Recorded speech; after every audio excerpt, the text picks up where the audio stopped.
मी मानसी चापेकर, रोहा रायगड इथून झिम्माड काव्यसमूह ह्यांच्या फेसबुक पेजवर मी माझ्या काही कविता सादर करत आहे. स्त्री एक परिपूर्ण बहरलेलं, फुलापानांनी लगडलेलं झाड, किंवा आपण असंही म्हणू शकतो की न उलगडणारं कोडं.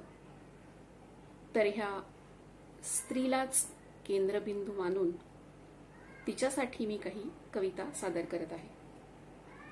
मुलगी, बहीण, बायको, आई, सासू, सून, काकू, आत्या, मावशी, नणंद, जाऊ अशी कितीतरी नाती निभावत स्वत्व जपणारी स्त्री. ह्याच्यातली पहिली अवस्था म्हणजे मुलगी. किती गोड असतात ना मुली, सगळ्यांना हव्या हव्या अशा. तर ह्या मुलीसाठीच एक कविता. मुलगी असते सुरेख ओंजळ बकुळ फुलांची. मुलगी असते सुरेख ओंजळ बकुळ फुलांची. मुलगी असते तान सुरीली सात स्वरांची. मुलगी असते रंगबिरंगी फूल पाखरू. मुलगी असते रंगबिरंगी फूल पाखरू. मुलगी असते अल्लड भोळे एक कोकरू. मुलगी असते घराघरांना सावरणारी. मुलगी असते घराघरांना सावरणारी. मुलगी असते नदी बारमही खळखळणारी. मुलगी असते हृदयामधला हळवा कप्पा. मुलगी असते हृदयामधला हळवा कप्पा. मुलगी असते हास्य अवांतर सुंदर गप्पा. मुलगी असते आपुलकी अन ममता माया. मुलगी असते आपुलकी अन ममता माया. मुलगी असते थंड सावली संध्या छाया. मुलगी असते वंशवेलीवर फूल सुगंधी. मुलगी असते वंशवेलीवर फूल सुगंधी. मुलगी असते मन आनंदी घर आनंदी. अगदी अशाच असतात नाही मुलगी घरात असली की अगदी आनंद सगळीकडे घरामध्ये वावरत असतो. ती मोठी होते, मुलगी मोठी होते. शाळा, कॉलेज, नंतर नोकरी आणि नंतर साधारण 20-22 या वयामध्ये तिला प्रेमात पडायला ते क्षण भाग पडतात. प्रेम राधेचं सगळ्यांनाच आवडणारं असतं. तर हे राधेचं प्रेम कसं आहे आपण बघूया.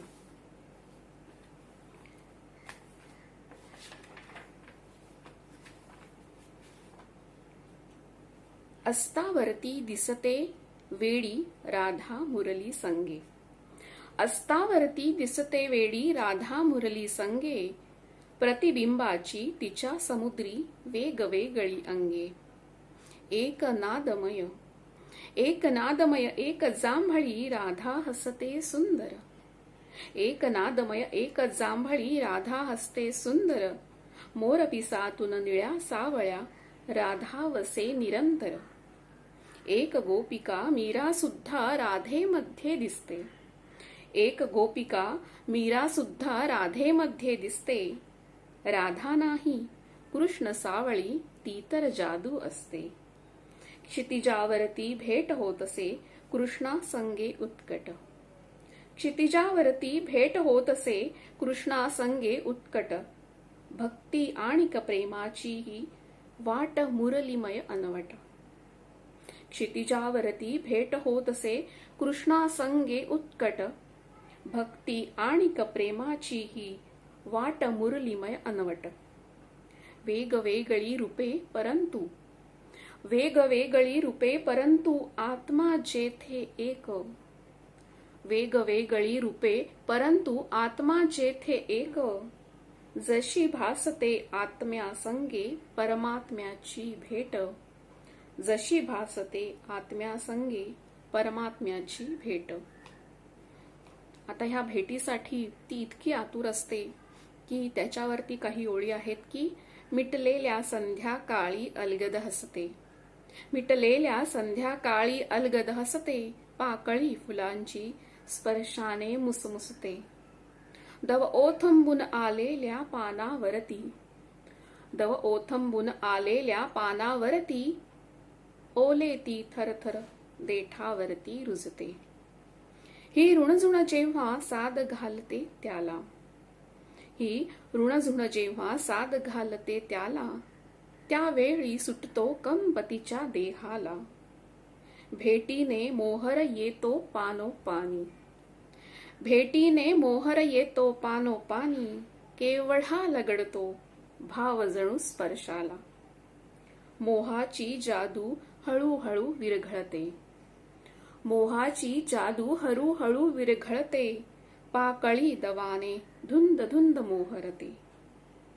ना कळते त्याला तीही अबोध वाटे, ना कळते त्याला तीही अबोध वाटे, रात्रीचे कोडे पहाट वेळी सुटते, रात्रीचे कोडे पहाट वेळी सुटते. तर अशी ही राधा आणि कृष्ण यांचं प्रेम तर सगळ्यांनाच ज्ञात असेल. आणि ही अशी राधा, तिचं लग्न होतं, ती संसार करायला लागते, संसारामध्ये रमते. पण कसं असतं की कितीही संसारात एखादी बाई रमली तरी तिच्या आठवणी, तिचा एक झोका असा माहेराला जातोच की जो परतून परत माहेराशीच थांबतो. तर असंच एक आठवणी माहेराशी निगडीत. एक झोका आठवांचा माझ्या माहेराला नेतो, एक झोका आठवांचा माझ्या माहेराला नेतो, अंगणात पावलांचा ठसा आईचा दिसतो, तिचे मोगऱ्याचे हात कष्ट कष्ट पाकळ्यांचे, तिचे मोगऱ्याचे हात कष्ट कष्ट पाकळ्यांचे, डोळे ओघळ ओघळ आत काजळ प्रेमाचे, ओसंडतो कुपीतून घम घमता सुवास, तिच्या वाणीतून होतो मना मनांचा प्रवास, रोज रेखी व अंगण सडा शिंपडे सुखाचा, उंबऱ्यात विसावतो आशीर्वाद प्रत्येकाचा, लक्ष दिव्यांचा प्रकाश निरपेक्ष निरामयी, तिचे हसणे तसेच उजळत्या जाई जुई, तिच्या हाती विसावली अन्नपूर्णा सरस्वती, तिचे शब्द शब्द किती समाधान प्रसवती, रोज माझ्या माहेराला असा एक झोका जावा, घट्ट मिठीत आईच्या मिळो अथांग विसावा. आईसारखं प्रेम करणं कोणालाच जमत नाही. अशा ह्या आईवरती ही इतकी सुंदर कविता.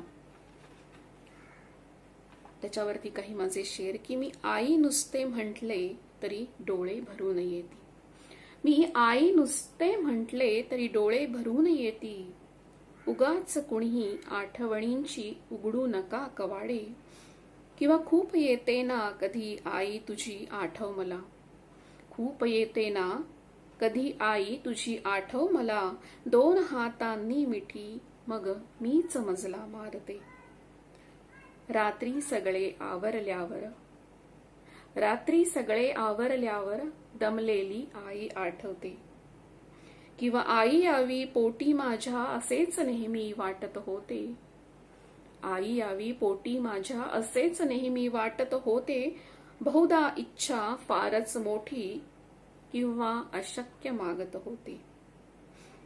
मी आई आहे माझ्या मधल्या अल्लड बाळाची, मी आई आहे माझ्या मधल्या अल्लड बाळाची, मी हौस पुरविते दखलही घेते त्याच्या सौख्याची. असं आईवरती आपण कितीही लिहिलं तरी कमीच आहे. तर ही न उलगडणारी आई ही प्रत्येक मुलीमध्ये वसलेली असतेच, तिला आठवणही येतच असते. अनेक जबाबदाऱ्या पार पडत ती तिचा संसार पुढे नेत असते.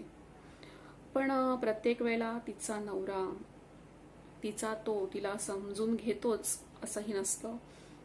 तर तिच्या मनामध्ये काही सल असतेच की अशा कितीतरी रात्री गेल्या असतील, अशा कितीतरी रात्री गेल्या असतील जेव्हा तृप्तीच्या मद्याचे प्याले पिऊन तू झोपी जायचास. अशा कितीतरी रात्री गेल्या असतील जेव्हा तृप्तीच्या मद्याचे प्याले पिऊन तू झोपी जायचास. आणि मी अतृप्ततेच्या सागरात भरकटलेली नाव असायचे. पण माझ्या पाठीला डोळे नव्हते ना. तसेही समोरचेही तुला कधी दिसले म्हणा. तू शोधलं नाहीस कधी माझ्यातलं बाईपण, फक्त उपभोगलंस. तू डोकावलं नाहीस छातीच्या आड कधी माझ्या, जिथे एक मन होतं बाईचं. जबाबदाऱ्यांचे काहीच वाटले नाही, कर्तव्याला कधीच उणे पडले नाही, पण काही हक्क, काही अधिकार केवळ तुझ्यापुरतेच मर्यादित ठेवलेस तू. माझ्या भावनांची टोके आता इतकी अणकुचीदार झाली आहेत की एखाद्या रात्री तुझ्या पुरुषी अहंकारांचा त्यांच्या हातून चुकून खूनही होईल. माझ्या भावनांची टोके आता इतकी अणकुचीदार झालेली आहेत की एखाद्या रात्री तुझ्या पुरुषी अहंकाराचा त्यांच्या हातून चुकून खूनही होईल. तेव्हा पाठीलाही डोळे येतील इतपत वाट नको बघूस. चेहऱ्यावर 2 डोळे आहेत, त्यात फक्त एकदा डोकावून बघ. बाई पण बोलेल त्यातलं तुझ्याशी. अशी स्त्रीची ही व्यथा कधीही न संपणारीच आहे. तिला प्रत्येक वेळेला वाटत असतं की समोरच्याने आपल्याला नेहमी समजून घ्यायचं. काही वेळेला समजतात ते, पण काही वेळेला समजलं जात नाही. ती तिच्या अशा व्यथा मग मनातच दडपून टाकते. अशी संसार करत करत तिला संसारातल्या अनेक गोष्टी काही शिकवण देत असतात.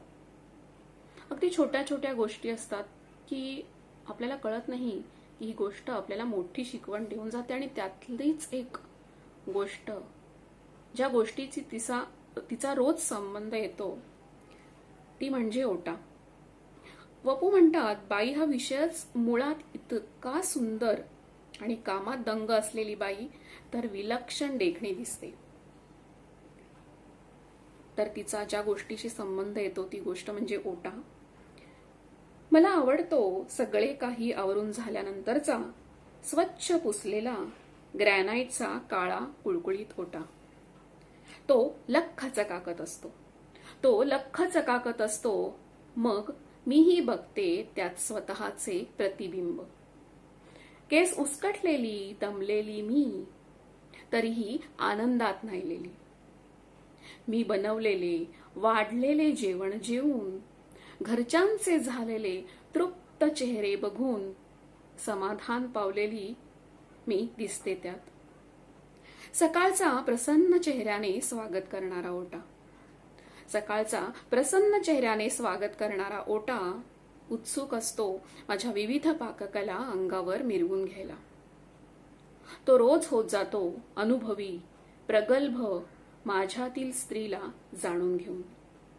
सांडलेले पीठ, उडालेली फोडणी, चुकलेले अंदाज, फसलेली पाकक्रिया, कधीतरी सुट्टी, कधीतरी जास्त काम, सगळे अनुभव गाठीशी असतात त्याच्या.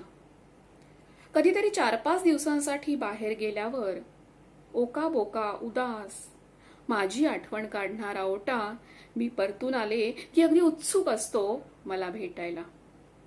मीही त्याला न्हाऊ घालते, स्वच्छ करते. तो परत लागतो चकाकू. मला तोच शिकवण देतो की कितीही सांडलं, लवंडलं तरीही एक हात फिरून स्वच्छ व्हायचं आणि पुन्हा लागायचं असतं आपलं देखणं प्रतिबिंब बघायला. असा हा ओटा आपल्या प्रत्येक स्त्रीला हीच शिकवण देत असतो की कितीही झालं, कितीही वाईट घडलं आपल्या जीवनात, तरीही मागचं सगळं पुसून सुंदर जीवन जगण्यासाठी आपण सज्ज व्हायचं असतं. तर मला आभार मानायचे आहेत जिम्माड काव्य समूहाच्या संचालक वृषाली विनायक आणि टीम यांचे मला आभार मानायचे आहेत की मला ह्यांनी कविता सादर करायची संधी दिली. कवितेवरील प्रतिक्रिया कमेंटमध्ये नक्की कळवा. कशा वाटल्या कविता. थोडाफार वेळ जास्त असल्यामुळे कविता थोड्या कमी घेता आल्या. परत संधी मिळाली तर मी नक्की जास्त संधी घेईन. धन्यवाद. वृषाली विनायक.